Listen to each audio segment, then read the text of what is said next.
मान्सूनचा ब्रेक लागलेला आहे आणि राज्यात कोणत्या भागात फक्त पाऊस होतोय पाहूयात. नमस्कार, मी किरण वाघमोडे. तुम्ही पाहतात हवामान अंदाज आणि बातम्या फेसबुक पेज, यूट्यूब चॅनल. आज 10 जुलैचा आपण अंदाज पाहणार आहोत. 9 जुलै आहे, सायंकाळचे साधारणतः 6:30 वाजत आलेत.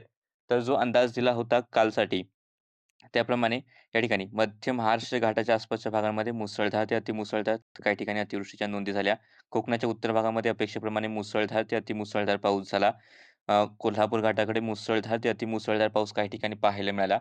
अपेक्षेप्रमाणे इकडे जळगावच्या काही उत्तरेकडील भागाकडे मध्यम, काही ठिकाणी जोरदार, नाशिकच्या भागामध्ये मध्यम ते जोरदार किंवा इकडे अकोला, अमरावतीकडे सुद्धा मध्यम ते जोरदार आणि दक्षिणेकडील भागाकडे हा पाऊस कमीच होता.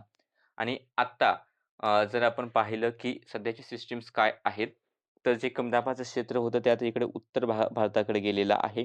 उत्तर प्रदेशच्या आसपासच्या भागामध्ये आहे. त्याचा जो पाऊस होतोय, तो उत्तर प्रदेशच्या आणि दिल्लीच्या आसपासच्या भागांमध्ये विशेष करून पाहायला मिळतोय.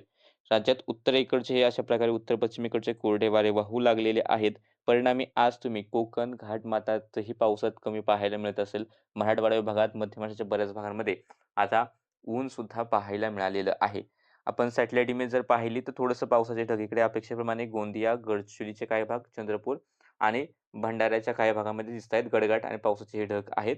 बाकी घाटाच्या आसपास ढगाळ हवामान, काही प्रमाणात हलक्याशा पाऊस असतील, पण मोठा पाऊस नाही. कोकणातही ढगाळ हवामान, एखादी हलकी सर येत असेल.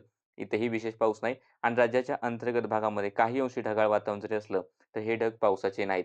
आणि एकूणच रात्री सुद्धा घाटाच्या आसपास थोडा हलका मध्यम, कोकणात एक दुसऱ्या ठिकाणी हलका मध्यम आणि इकडे भंडारा, गोंदियाचे काही भाग आहेत आणि गडचिरोली, चंद्रपूरचे काही भाग आहेत.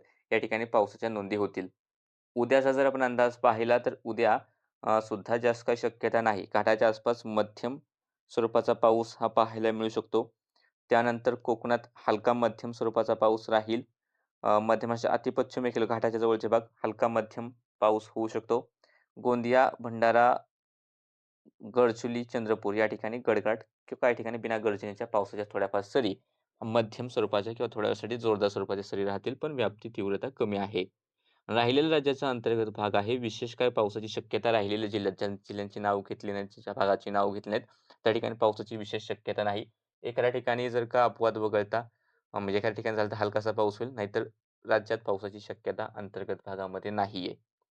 हवामान विभागाचे जर आपण इशारे पाहिले तर त्यानुसार पुणे घाटमाथा, सातारा घाटमाथा एखाद्या ठिकाणी मुसळधार पावसाचा येलो अलर्ट आहे. वर्धा, यवतमाळ, चंद्रपूर, गडचिरोली मेघगर्जनेसह पावसाचा येलो अलर्ट. जालना, छत्रपती संभाजीनगर, जळगाव, धुळे, नंदुरबार, नाशिक पूर्व, रायगड आणि रत्नागिरी हलका पाऊस किंवा हलकी गर्जना आणि इतर ठिकाणी हलकासा पाऊस किंवा हलका मध्यम पावसाचाच अंदाज आहे. विशेष पावसाची शक्यता किंवा धोक्याचे इशारे नाहीत. सध्याच्या अपडेटमध्ये इतकंच. फेसबुक पेज फॉलो करा, यूट्यूब चॅनल सबस्क्राईब करून ठेवा.